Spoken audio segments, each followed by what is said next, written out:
Bienvenue dans cette vidéo de colorisation d'un dessin scanné sur Krita. Dans cette vidéo, notre dessin a déjà fait l'objet d'une colorisation de surface au préalable qui nous servira de première couche de peinture.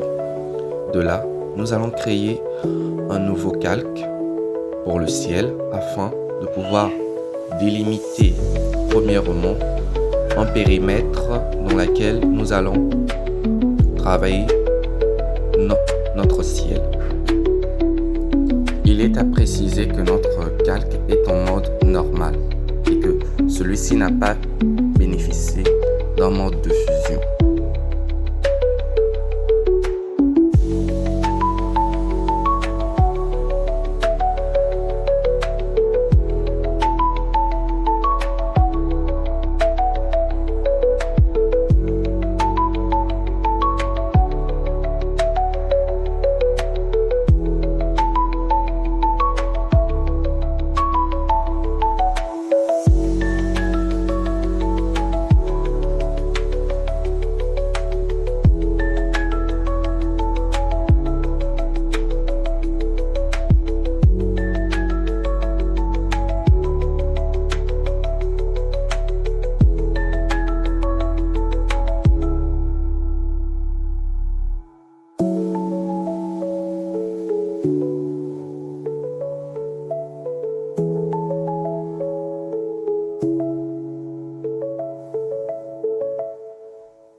Maintenant que notre périmètre a été établi, nous allons prendre l'outil du pot de peinture pour mettre les couleurs par-delà cette surface.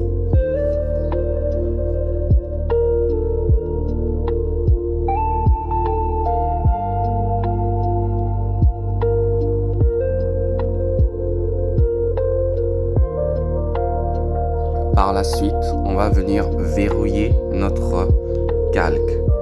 Le verrouillage d'un calque nous permet de travailler exclusivement dans la zone peinte du dit calque sans avoir à alterner les couleurs qui se trouvent aux alentours.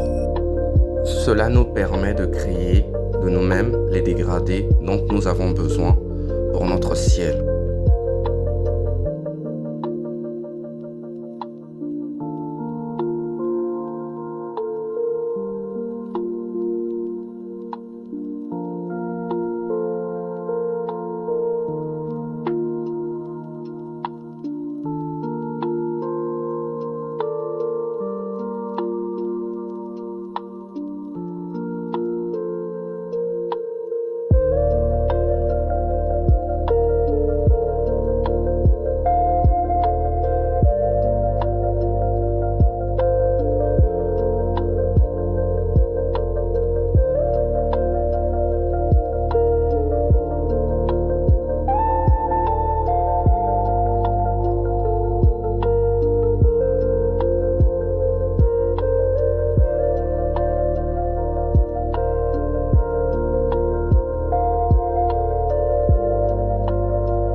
Une fois que vous avez obtenu les teneurs que vous vouliez, on va créer un nouveau calque avec laquelle nous allons prendre une nouvelle broche dans le but d'embellir notre ciel en apportant quelques petits détails à ce ciel.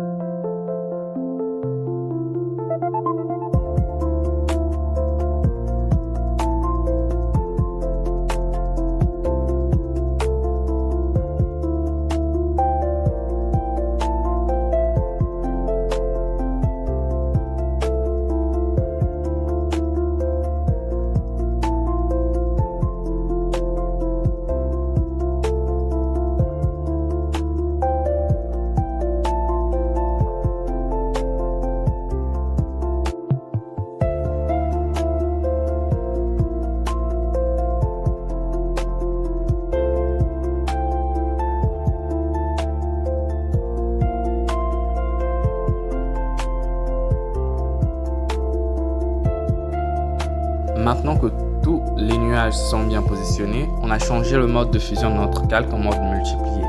On va assombrir légèrement certaines parties de nos nuages pour leur faire ressortir par rapport à ce ciel. Du coup, ça apporte beaucoup plus de profondeur à ce ciel. Tout ça sont des effets d'ombre et de lumière pour apporter encore un certain effet de réalisme à travers ce ciel.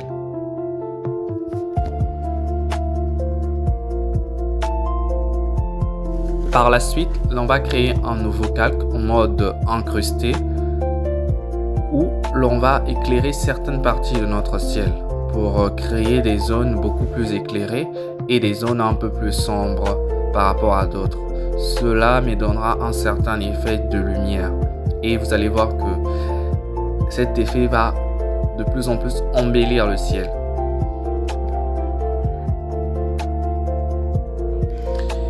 Il est à préciser qu'à ce stade, notre ciel n'est pas encore achevé. Cependant, on va le délaisser pour un temps pour travailler sur notre feuillage. Pour ça, on va créer un nouveau calque dans lequel on va prendre une broche spécialement pour le feuillage. Là, on va partir avec des couleurs claires et on va descendre petit à petit vers des couleurs beaucoup plus affirmées, beaucoup plus profondes pour donner des effets de feuillage. Et on va reproduire le même processus sur tous les arbres. On va partir avec une couleur beaucoup plus claire, descendre petit à petit vers les parties les plus sombres de la couleur pour avoir cet effet. Mais le travail ne s'arrêtera pas là. On aura encore d'autres choses que l'on viendra faire. Mais on va reproduire ce principe. Peu importe la couleur que vous choisissez, il suffit simplement de suivre ce principe. Partir d'une couleur claire vers des couleurs beaucoup plus foncées de la couleur que vous avez pris jusqu'au noir le plus total. Ça donnera des parties d'un feuillage légèrement éclairé et d'autres légèrement sombres. Un petit effet de réalisme, voilà ce que vous aurez en utilisant cette méthode. Le bon côté, c'est que la broche que vous utilisez se trouve dans l'option principale de Krita. C'est l'un des broches qui vient par défaut, ce qui veut dire que vous n'avez pas à aller le chercher, il se trouve déjà dans le logiciel une fois installé. Pour les utilisateurs de Krita, ça vous permettra facilement de donner des effets de réalisme à vos arbres en jouant simplement sur cet petit effet.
Ensuite, l'on va créer une nouvelle calque pour travailler avec l'herbe. Il y a aussi une broche spécialement pour ça et on va suivre le même principe que l'on a fait pour le feuillage.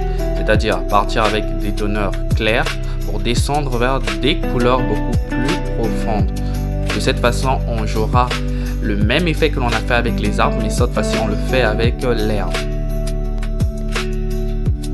Il est à préciser que chacun de ces calques sont en mode normal. De cette façon, on arrive facilement à éclipser les traits de base du dessin. Vous allez vous rendre compte qu'à la fin, au niveau de la végétation, pratiquement tous les traits vont être remplacés par des effets de broche.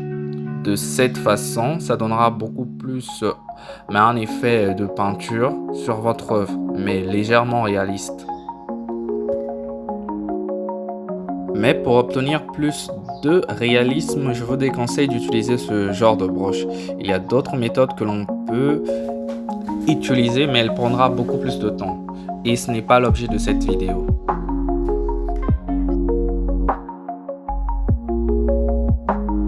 Je vous conseille vivement de dissocier chacune de vos calques. Tel que là, j'ai fait le calque du feuillage des arbres à part. Ensuite, j'ai fait le calque des herbes à part. Et là, j'ai créé une nouvelle carte pour pouvoir faire ce nouvel type d'herbe pour donner un autre effet. De cette façon, vous pourrez apporter des modifications à l'infini sur ces calques sans avoir à toucher ce que vous avez déjà fait précédemment. C'est pour ça que le système de calque est très important.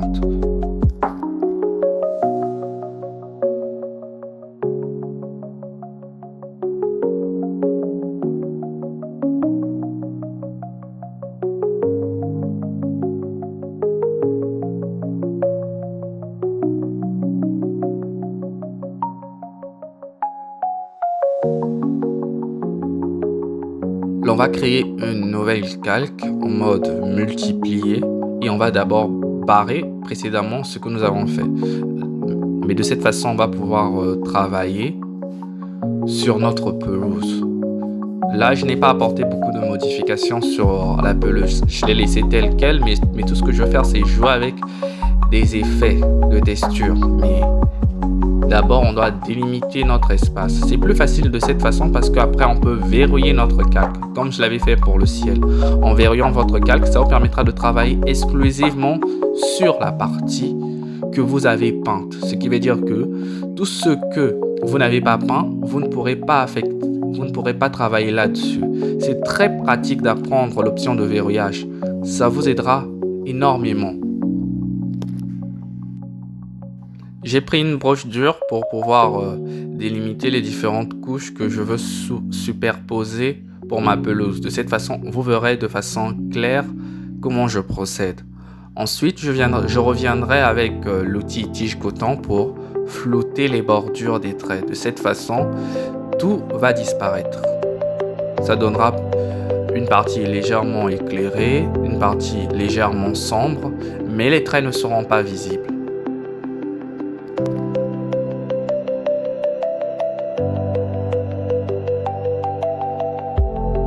Par la suite, l'on va créer un nouveau calque que l'on mettra en mode multiplié.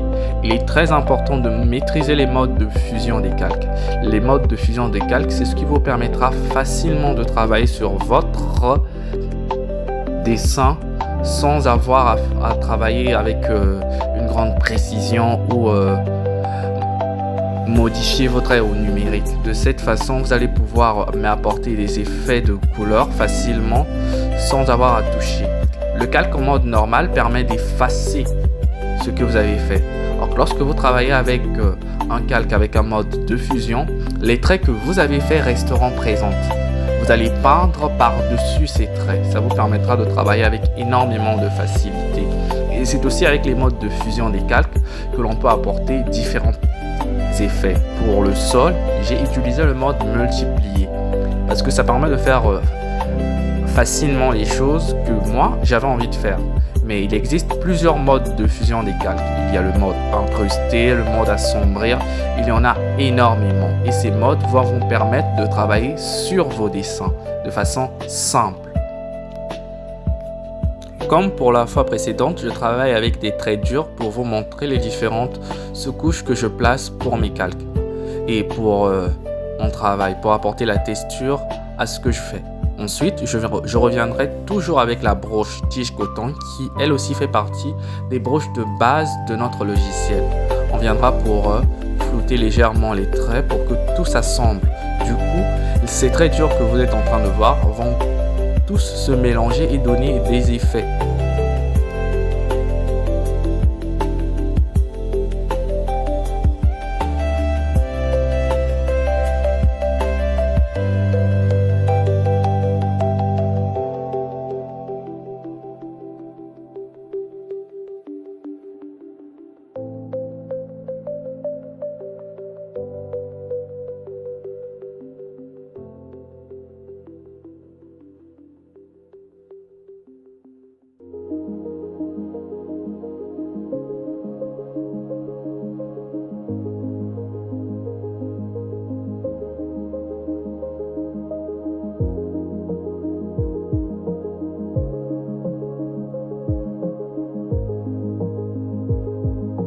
Je vais créer un nouveau calque pour le sol. Notre sol est beaucoup trop clair. Du coup, je vais créer dans un premier temps une délimitation, comme je l'ai fait précédemment pour le ciel, encore une nouvelle fois, mais sauf que là, ça sera pour le sol.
Maintenant que notre surface peinte est bien faite, on va maintenant venir travailler sur les teneurs.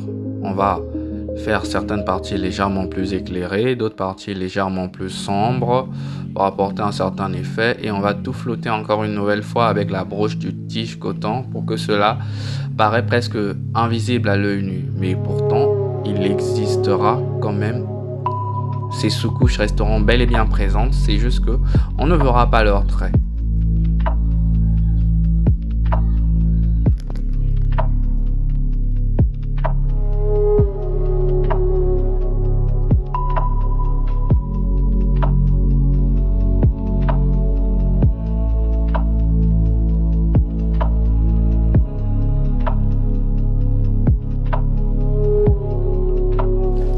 Au niveau des pieds de nos personnages, l'on viendra pour faire des couleurs beaucoup plus fortes que l'on floutera par la suite.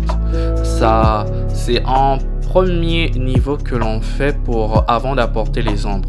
Et n'oubliez pas une chose, l'ordre de vos calques est très important aussi. Selon votre ordre de calque, ça vous aidera en fait de savoir quels sont les calques qui précèdent. Les calques de devant seront toujours plus avantagés que d'autres. En gros, si vous mettez un calque en avant, celui qui se trouvera derrière ne se fera pas voir. C'est comme si vous superposez plusieurs tableaux. Les tableaux mais qui seront en avant éclipseront les tableaux qui sont en arrière.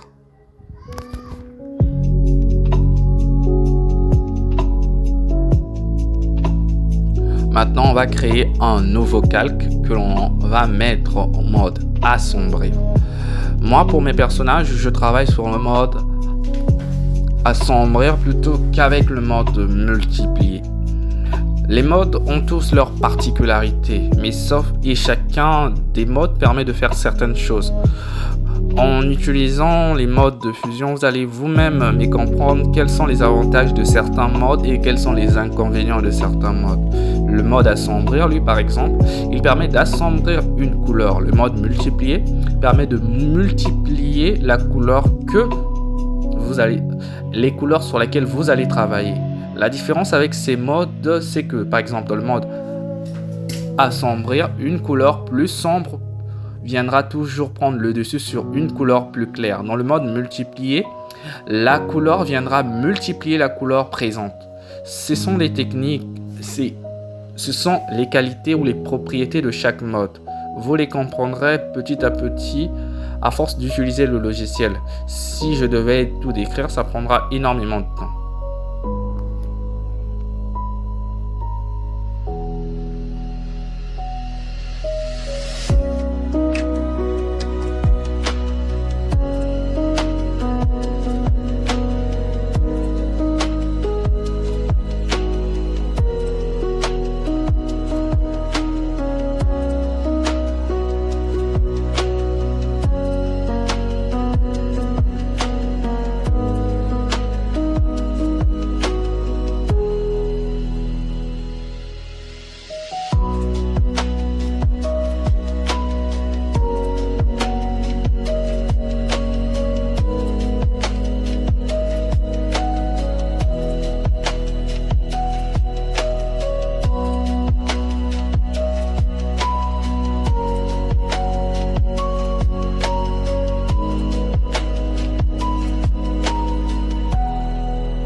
Rien que pour les cheveux de ce personnage, j'ai travaillé sur 3 teneurs de couleur, ou plus précisément 4 si on prend la couleur de base.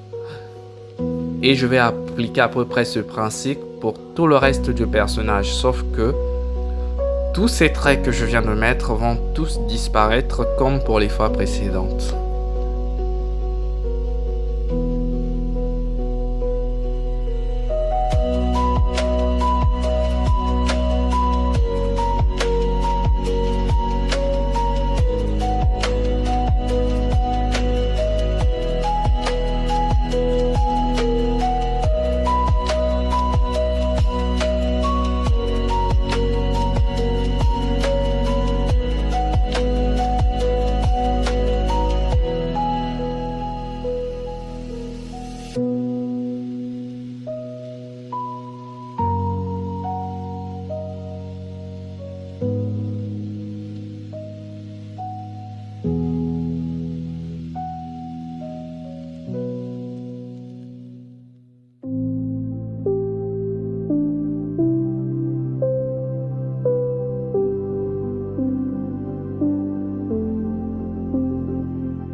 Les couleurs qui sont mises sont faites pour apporter de la texture à notre dessin.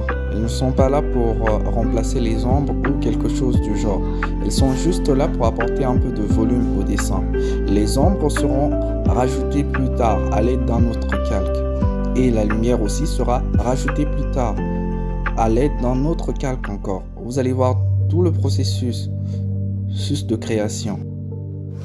C'est un travail qui demande énormément de temps et de sérieux.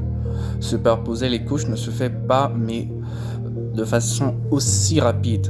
Le processus réel prend plusieurs heures. Là, c'est une version réduite que j'ai fait en accéléré pour vous permettre de voir toutes les étapes de A jusqu'à Z. Le volume même de la vidéo en elle-même est beaucoup trop long. J'aurais préféré faire une vidéo beaucoup plus courte, mais il était vital de voir toutes ces parties. La vidéo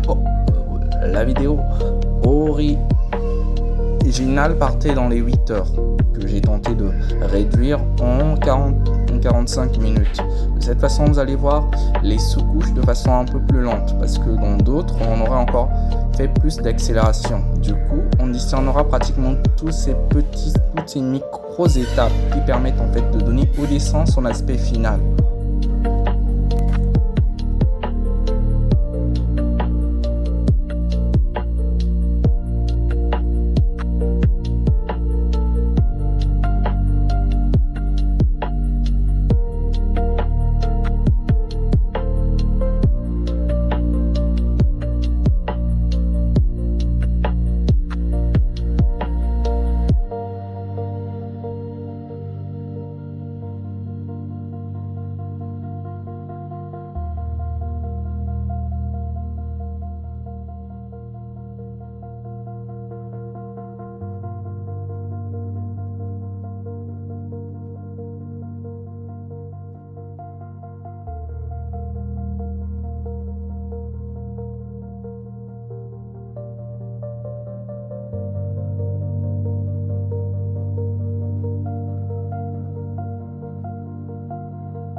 Il est à retenir qu'il n'y a pas de nombre exact des couches que vous pouvez mettre. Chaque couche de peinture est définie par le dessinateur. J'entends là qu'il s'agit des couches pour donner de la texture. Superposer plusieurs mi-couleurs de plusieurs teneurs différentes. Le nombre de couches que vous pouvez faire, des sous-couches, dépend exclusivement de l'effet que vous voulez donner à votre dessin. Il va sans dire que le nombre de couches dépend exclusivement de l'effet que vous voulez donner. Si vous voulez me donner un effet beaucoup plus réaliste, vous irez avec beaucoup plus de couches. Et dans ce cas-là, vous devez effacer les traits de base de votre dessin pour les redessiner totalement au numérique. Mais l'objet de cette vidéo était de vous montrer comment est-ce qu'on pouvait colorier par-dessus un dessin scanné et non refaire ces traits au numérique. Voilà pourquoi les traits de ces personnages sont restés durs et on ne les a pas reproduits numériquement. C'est pour vous montrer qu'il est aussi possible de donner une bonne coloration à un dessin que l'on a simplement scanné et qu'on n'a pas refait au numérique.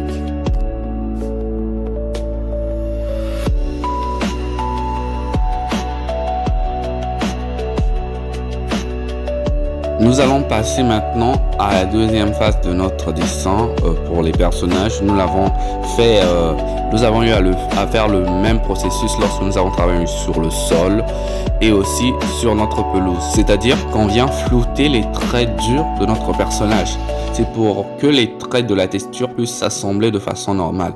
Certains illustrateurs préfèrent laisser leurs traits durs pour montrer les différents mécontrasts, mais dans ce cas-là, il ne part pas avec la broche que j'ai utilisée. Il part avec une broche beaucoup plus léger et qui ne laisse pas des traits totalement durs. De cette façon, les personnages, et lorsque on observe certaines illustrations, on voit qu'il y a du contraste et c'est bien visible. Mais je préfère quand même que l'on utilise une broche pour venir encore flouter les traits que nous avons faits. Mais il ne s'agit là que d'une préférence. Vous n'êtes pas obligé de le faire. Chaque personne a sa vision de comment est-ce qu'il veut que son dessin puisse ressembler. En ce qui me concerne, je viens toujours flouter les traits de mes personnages. Ça donne un certain effet qui me ravit personnellement. Mais vous ne serez pas obligé de le faire.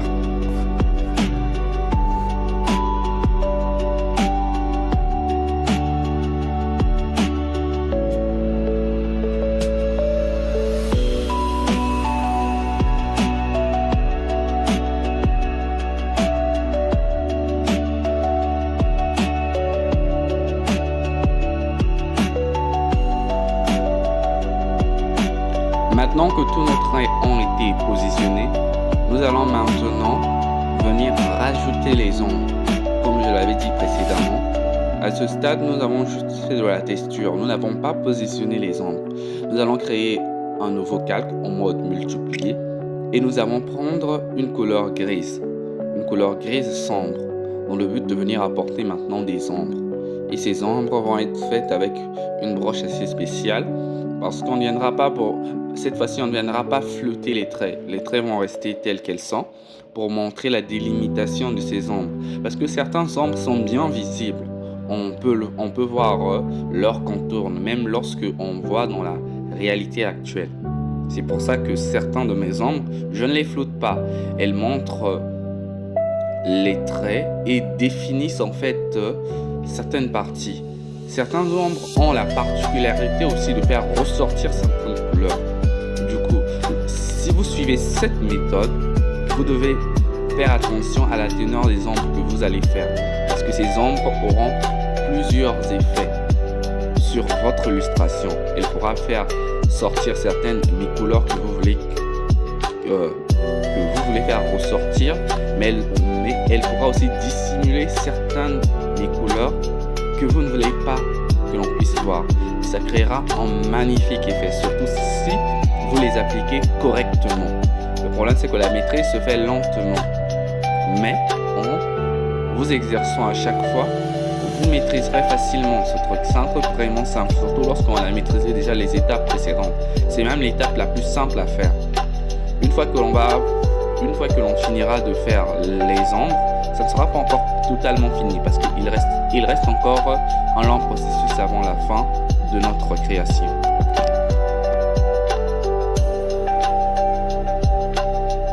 Certains pourraient tenter de s'arrêter à ce niveau. Or, je déconseille vivement de s'arrêter à ce niveau. Il faut créer un nouveau calque par laquelle vous allez peindre une nouvelle couleur, une couleur bleue pour la nuit. Ensuite, vous allez passer ce calque en mode multiplié. Cela vous permettra en fait d'obtenir un effet de nuit. Cet effet de nuit vous permettra en fait de donner la saturation que l'on trouve dans la nuit en fait. Ensuite, vous allez venir renforcer les ombres que vous avez déjà positionnées avec une variante de la couleur que vous avez pris pour votre bleu de nuit. Vous allez renforcer certaines parties pour donner l'effet de la nuit en fait. Parce que dans la nuit, certaines parties sont plus sombres que d'autres. Et vous allez les faire à partir de la couleur bleue que vous avez fait. Maintenant, nous allons créer un nouveau calque et continuer notre travail sur le ciel que nous avons commencé avec le positionnement des étoiles. L'on va jouer sur plusieurs teneurs de couleurs pour les étoiles. Certaines étoiles, de loin, on peut percevoir que toutes les étoiles sont blanches, mais alors que en fait, chaque étoile a une couleur à peu près différente. Il y en a qui sont de couleur légèrement dorée, d'autres blanches, d'autres d'une éclat bleu, d'autres violettes. Mais vu que la vidéo est en accéléré, vous n'aurez pas le temps de bien tout percevoir. Jouer sur la taille des étoiles est très importante. Ça vous permettra de faire ressortir certaines étoiles par rapport à d'autres. D'autres, beaucoup plus grandes, auront un meilleur éclat. Ensuite, on viendra avec un nouveau calque. Une fois que tous nos étoiles seront positionnées, on viendra avec un nouveau calque pour donner de l'éclat à ces étoiles. C'est un processus lent et laborieux, mais pour ce ciel, j'ai choisi de faire un ciel assez simple. Il n'y aura pas vraiment énormément d'étoiles ou beaucoup d'effets. Nous allons créer un nouveau calque par la suite, mais ce calque sera en mode incrusté. Ça nous permettra d'illuminer certaines parties de notre ciel pour créer des parties avec une lumière beaucoup plus forte et des parties avec des lumières faibles. Un petit jeu de lumière qui donnera encore plus d'effet à ce ciel. Vous allez mais remarquer que dans certains ciels, on remarque qu'il y a des parties beaucoup plus éclairées, des parties beaucoup plus sombres ou des effets d'aurore boréale. Et certains de ces effets est dû justement au mode de fusion des calques. C'est pour ça que je reviens encore sur la maîtrise des modes de fusion d'un calque. Assimiler les modes de fusion de vos calques vous permettra de faire énormément de choses, de donner beaucoup d'effets à votre ciel. Alors n'hésitez pas à vous concentrer sur la maîtrise de ces modes. Avec ça, vous pourrez faire des choses extrêmement intéressantes. Et maîtriser aussi l'association des couleurs est très importante aussi. Dans le mode incrusté, par exemple, une couleur claire aura la capacité d'illuminer des couleurs beaucoup plus sombres. Il est très important de maîtriser quelle couleur va avec quelle couleur. Comme là, notre lumière est clairement nocturne, je pars toujours avec une couleur bleue. Ça permet d'illuminer certaines parties. Mais vous allez voir aussi que par la suite, je veux prendre aussi d'autres couleurs pour donner des effets à ce mode. L'on va créer un nouveau calque, toujours en mode incrusté, pour donner cette fois-ci le reflet de la lumière sur les personnages, sur le décor.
Par la suite, on revient encore avec une couleur beaucoup plus forte pour me donner encore plus d'éclat de lumière avant la finition de notre travail.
Voilà en gros pour cette vidéo.